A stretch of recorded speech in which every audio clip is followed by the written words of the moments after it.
Nouveau numéro du JT de la vidéo mobile. Aujourd'hui, dans ce numéro, nous recevons Daniel Mpeza, qui est chercheur en communication et qui va nous parler du métier de la communication. Nous allons parler de ces hommes et de ces femmes qui ont osé dans la communication et qui en font leur métier.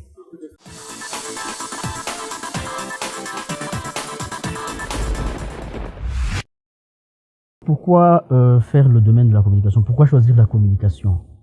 Vous savez, aujourd'hui, avec l'ère du numérique, le monde est devenu un petit village planétaire. Et cela est facilité grâce à la communication. Les échanges qui aujourd'hui, je l'ai dit tantôt, caractérisent l'ère de la mondialisation. Mais il y a une autre deuxième raison, c'est que la communication facilite l'intégration. Les individus pris isolément appartiennent à une même sphère et facilement, grâce à la communication, peuvent entrer en échange. Lorsque vous partagez le même code langagier, lorsque vous partagez les mêmes cultures, facilement vous avez la possibilité d'entrer en communication et de partager vos identités.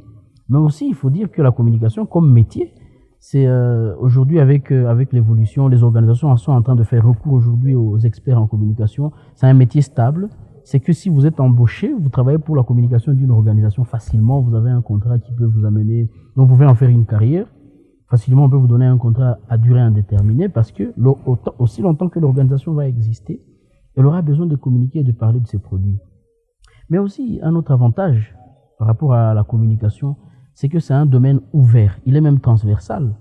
Que vous soyez dans une entreprise, que vous soyez dans une ONG, que vous soyez dans une association, que vous soyez dans la politique, on a besoin de la communication. Vous le voyez, je crois, aujourd'hui, les ministres que nous avons ont dans leur cabinet de chargé de communication. Vous le voyez aujourd'hui, même les associations.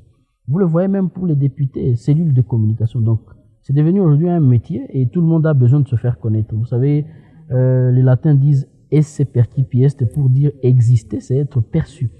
Et cela vaut autant pour les organisations que pour les associations, que pour l'administration publique. Donc, le métier de la communication, c'est vraiment un métier très important et très capital de nos jours. Et je ne pense pas qu'il est possible de pouvoir s'en passer. Alors, s'il faut revenir sur le lien entre la communication et l'environnement, je dirais, vous savez que nous sommes en train de vivre les effets du réchauffement climatique et cela est dû au comportement humain.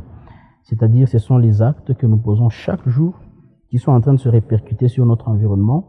Et ici encore, la communication a un rôle très important parce que il s'agit ici des comportements et des habitudes des gens qui ne peuvent qu'être modifiés à partir de la communication ou grâce à la communication. Donc, il faut qu'il y ait une certaine ou une nouvelle dynamique qui mobilise les hommes, qui mobilise les humains à pouvoir jouer sur la protection de l'environnement. Je crois que même depuis l'histoire de création, vous vous rendrez compte que lorsque Dieu a commencé, il a créé, évidemment c'est par la parole, c'est encore la communication, c'est sa parole qui a mis en place le monde actuel que nous voyons.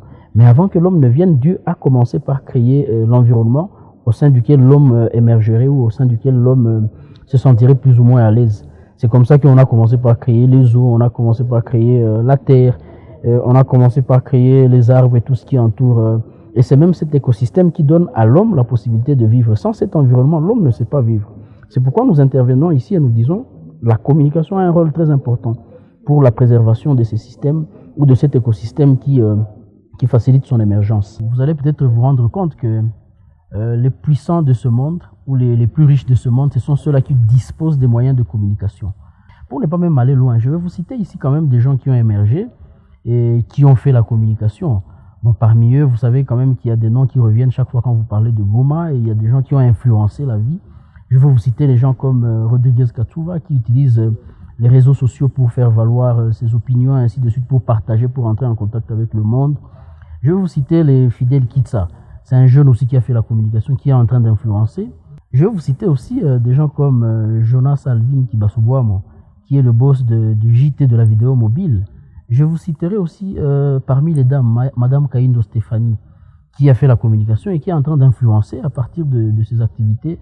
Je vais vous citer Madame Laetitia Ndeke, qui travaille pour la communication d'une ONG. Je vais vous citer les gens comme Akilima Lissale, les gens comme Innocent Bouchou, les gens comme Hilaire Maeshe, les gens comme Calvin Mulungu, les gens comme... Ils sont nombreux qui sont en train d'influencer la vie des jeunes, non seulement des jeunes, mais la vie de Goma. Goma, c'est devenu une dynamique. C'est grâce aux moyens de communication que nous utilisons et qui nous font connaître, qui nous font valoir auprès des autres.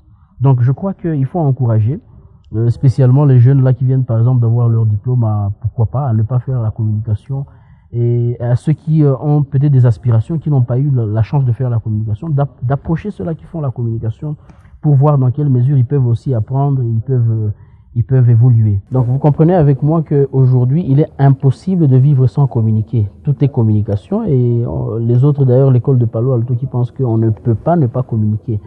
Mais il faut être discipliné et suivre la voie qu'on a choisi d'emprunter pour arriver ou pour atteindre ses objectifs.